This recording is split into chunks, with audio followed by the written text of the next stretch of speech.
we are going to talk about the team that has absolutely faced an apocalypse. An apocalypse that perhaps is their fault, but also isn't their fault at the exact same time. And of course, if you are in tune with the NBA, you know the exact team that I'm talking about here. The Dallas Mavericks. I don't think I have seen that has gone into a more apocalyptic state so fast. Like in the space of 1 month, the sentiment shift to this team. I don't think there has been a more drastic shift in sentiment surrounding an NBA team in 1 month in NBA history. I don't think there could be. Because the amount that has gone wrong for the Dallas Mavericks and their fan base in the last 40 days is sensational. Just sensational. So, let's go back, right? This team is in the NBA Finals last year. They didn't win, but Luka was probably the best player in that series. They didn't get Finals MVP because this team didn't win, and that just doesn't happen except for the one time it did. But Luka Doncic, at 25 years old, had taken the Dallas Mavericks to the NBA Finals, had taken Dallas Mavericks to a conference final. Both of those teams probably weren't good enough to get as far as they did, but they did get as far as they did because they had like one of the ultimate trump cards in the NBA, Luka Doncic, to carry them that far. Like that Dallas team probably shouldn't have beaten Minnesota. And maybe they wouldn't have beaten Denver if Minnesota hadn't beaten them. But I don't think they were the best team out of the West. But they got to the finals. Credit to them. And a large reason they got to the finals was, again, because of Luka Doncic. And that team, you just felt always had a shot on a year-to-year basis because they always had the guy that was top 3 in MVP odds. And I think the last 2 seasons, Luka Doncic was favorite going into the season to win the MVP. So you always had that guy. Therefore, you always had a shot. And you were going to have a shot for 10 plus years. It seemed inconceivable that a team would trade him. But they did. And we don't need to rehash all this Luka Doncic trade. But just the turn of events that the Dallas Mavericks have taken on since, or even before this trade. Because before the trade happened, Derek Lively got injured. And was going to miss some time. This is kind of going a little bit before the trade. But Derek Lively got injured, which hampered them a little bit. But obviously, Luka Doncic's trade early February is where things fell off a cliff. Luka Doncic gets traded. The next day, or was it like same day because it was like past midnight when the trade happened. Basically, same day. They get absolutely obliterated by the Cleveland Cavaliers, 144-101. And granted, look at the lineup the Mavericks had. Kyler Kelly, who, I don't know. Dante Exum, Spencer Dinwiddie, Klay Thompson, Olivier Maximus Prosper. Shout out Canada. But, yeah, that team was obviously going to get destroyed by the Cleveland Cavaliers. But it's just like the fan base was so down on the team after the trade. And then they rolled up and got rolled by 43 points against the Cavaliers. The mood was not good. The mood was horrendous. Down horrendous.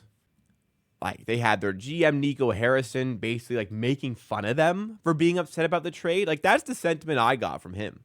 Because he wasn't saying, we understand you're upset, but we ask you to trust us. We believe this is the best move forward to win a championship with this team right now. All he said, like, basically, he was laughing, like, about it in the press conference. Like, so disrespectfully to the fan base. So I can understand why the fan base was so upset. I can understand it. Absolutely. But Nico Harrison said that this trade helps us be better right now and win right now. And when asked about the future, he was saying, the future is 3-4 years. That's the future we're looking at. Beyond that, I don't know what's going to happen. You're the GM. You should probably have some sort of thought in place, but he branded the future of this team as 3 to 4 year window for success. Okay? Tight window to gamble on with aging players, some of which injury prone, like the player you gambled on in the trade. Anthony Davis plays his first game for the Mavericks. He plays fantastically, but doesn't even get through one game before picking up an injury. He hasn't returned since.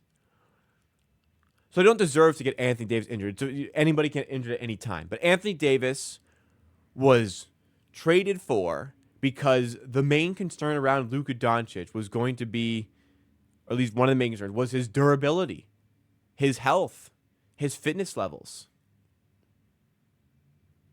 So you go all out to trade Luka Doncic for a shit trade that you should have got way more from, to trade for a guy, and Anthony Davis, because you didn't like Luka Doncic's potential durability down the line. Well, Anthony Davis, is he 32 now? He was 31 at the trade time. He might be 32 now. Either 31 or 32-year-old Anthony Davis, who has had so many concerns with injuries in the past. In his first game, he gets injured. You don't deserve that injury, but like, that's something that could have happened, and it did. Disaster. Then, Lively already injured. Anthony Davis already injured. The Mavericks made this trade to be big and physical in the paint. Shortly after Anthony Davis gets injured, Daniel Gafford gets injured. So now all three of your bigs are injured. You have no bigs. You got to start playing Dwight Powell off his injury again. You got to sign Moses Brown out of the G League. Moses fucking Brown in 2025, man.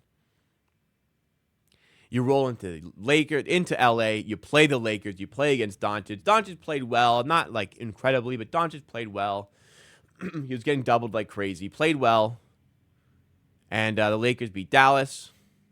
And as Dallas are trying to jostle for position in the NBA standings, get themselves up to a spot where they don't have to play in the play-in tournament, Kyrie Irving, freak accident, freak injury, tears his ACL.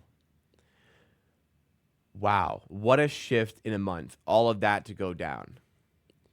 Because in making this trade, Dallas already lacked creators, ball handlers. In making this trade, they put their entire creation and handling duties essentially on Kyrie Irving, with like a little spot for Dinwiddie.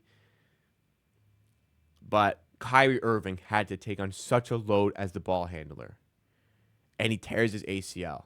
And Kyrie Irving, who is 32, Anthony Davis is 31 still, by the way. Kyrie Irving is 32. ACL injury. Like, not only, like they made this trade to win now. Remember that. They made this trade to win now, and Nico Harrison himself said 3 to 4 year window, right? Can't win this year. May not even make the play-in tournament this year with how bad the team is going to be the rest of the season. The Suns are just atrocious. So, like, look, the 33-33 Dallas Mavericks might pull it out. Probably won't make the playoffs. They may not, like, again, the Suns could catch them. The Suns are just so god-awful, they may not. But I don't think Dallas is making the playoffs. If they do, they're rolled first round by OKC, right? This team was to win now. They probably won't even make the playoffs. But Kyrie tore his ACL. That is not just a be ready for next season. Kyrie Irving is done. And it's a shame because he's been playing so well. Kyrie is done till November at the earliest, maybe December, maybe January. He's 32, man. That's not just something you're going to come back from. And when he does come back, is Kyrie Irving going to be the same player? Is Kyrie Irving still going to be this good? Because he's already 32 years old. Is Kyrie going to come back at 33 years old and still be this good of a player? Or close to it? It's certainly a question. And can you survive those non-Kyrie minutes? Games, stretches to start that season. Like Dallas hold draft picks. They don't hold a ton of it. They've got their first round picks in 2025 and 2026. They have to swap with OKC in 2028. They've got the Lakers 2029 pick they can move. They've got their own pick for 2031. So they can only trade the Lakers pick in 2029. And after this draft, I think they will be able to... Actually, I don't think they will be able to trade that 2031 pick because San Antonio has the right to swap this one. No. Swaps, I don't think, actually count towards the step-in rule. Anyways, don't have a ton of draft capital. Don't have a lot of control over that draft capital. So now they have to start the next season without Kyrie Irving. When they get him back, they don't know what he's going to be like. So this Kyrie Irving injury is going to cut into another year and will make it difficult for them to compete next year. That's already 2 of the 3 to 4 years you've cut into of your window, of your future, as Nico Harrison put it. Then you're going to have Kyrie Irving in his age 34 season and Anthony Davis in his age 33 season in the third year of this, trying to make it work. Klay Thompson, who's 35, probably won't be here at that point. There won't be some young pipeline of players coming in. This team that got to the finals with Luka Doncic, got to the conference finals with Luka Doncic, that always had a chance because of Luka Doncic, I don't think is going to come fucking close to a championship in this era. And I don't think they'll come close to a championship for the next 5, 6, 7 years because of it. Minimum. They have completely tanked this organization in a month. Nico Harrison should lose his job, and I can't believe he hasn't. He completely ruined this franchise in 40 days. Some of it his fault, some of it not. But I tell you what, in making this trade, they put themselves in the vulnerable position where they could not afford an injury to Kyrie Irving. They could not afford that injury. But even if Doncic was here and he got hurt, they'd still have a shot because they had Luka Doncic. They had the ultimate trump card that they tossed away. So Dallas, look, they don't deserve all these injuries. I'm not trying to say that, but they put themselves into position to be susceptible to something like this going wrong. It has gone wrong. It is an absolute apocalypse. And I have to feel for Dallas fans. You had your team taken away from you essentially here. Nico Harrison's bad at his job. He's been bad at a lot of jobs. And he's not doing a good job in this one. So Dallas are fucked. Yeah.